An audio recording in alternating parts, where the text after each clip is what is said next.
This is what I think is going on. Okay, there's time here. Okay, and we're talking about 6 months. And she's thinking about a 6-month treasury. So the underlying security we're dealing with here is a 6-month treasury bill. And we're thinking about time 0.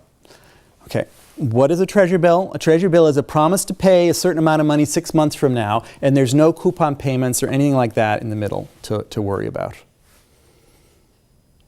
Okay. She then says, let's suppose we buy this treasury bill and we borrow money against it. We do a 3-month repo to finance it.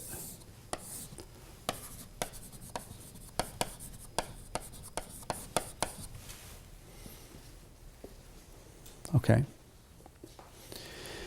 So if we do that, okay, so we're borrowing short and we're lending long. Okay, so maybe we expect to make some money doing that. But we do face some price risk because at the end of 3 months, this treasury bill is going to have some value. Okay, it's going to then be a 3-month treasury bill, but it's going to have some value, and it may be higher, it may be lower than what we have to pay back the repo, and so we're facing some danger here.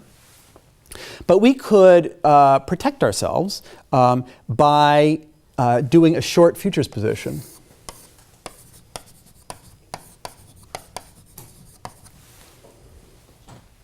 Okay, so that if the thing falls in value, okay, we win. Okay, we're short. So I'm showing long positions above the line and short positions below the line. So repo is borrowing, so it's short, and this is a short futures position here. Okay.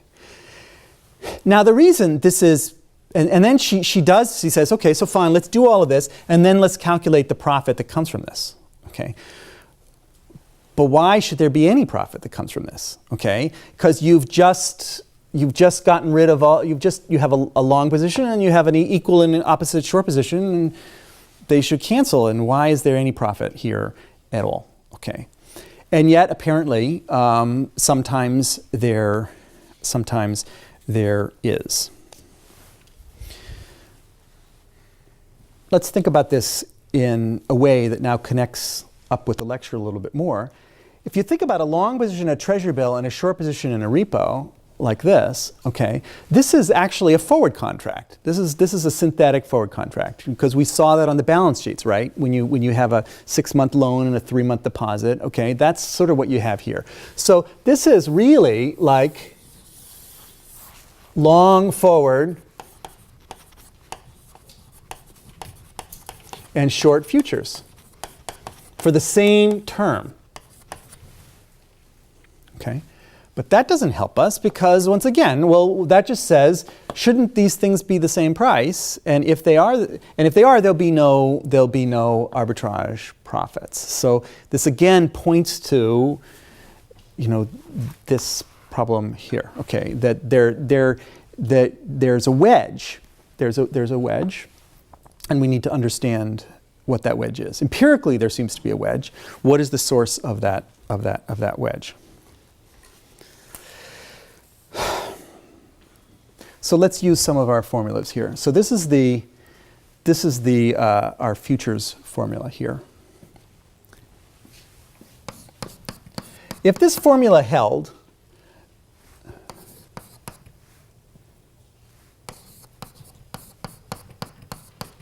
okay, if that held, okay, there would be no profit.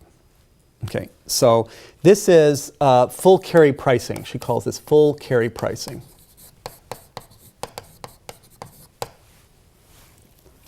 Okay. If it doesn't hold, if it's like that, okay, here's the cash and carry arbitrage. And I guess for completion, you could say, if it went the other way,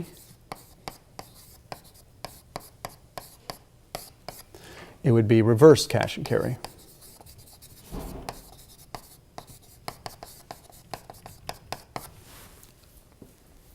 Okay.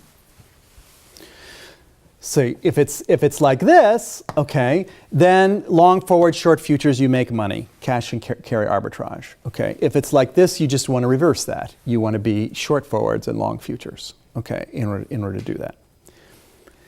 Okay, this still doesn't explain anything. Okay, but we're starting to at least throw some numbers at it, throw some quantitative stuff at it. Another way that she tries to talk about this is by referring to something called the implied repo rate. I puzzled over this for a long time. Okay, what is the implied repo rate? The implied repo rate is the interest rate that would make full carry pricing true when it's not actually true with the actual. Okay, so we can define the implied repo rate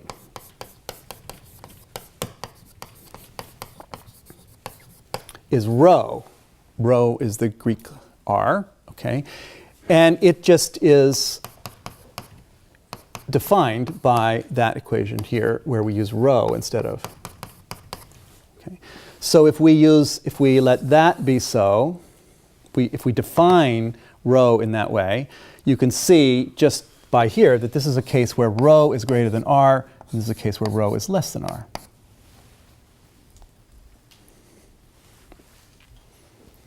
Just by substituting in the definition here. And seeing that we have the STs are the same, the T's are the same, and the only things that are different are the rhos and the R's. Okay. So now that gives us another idea. Okay, so cash and carry arbitrage is like borrowing at the actual interest rate and lending at the implied repo rate. So it's like borrowing it at one rate and lending at a little bit higher rate. Okay. So it's like an interest rate spread. It's an interest rate spread here that we're doing. I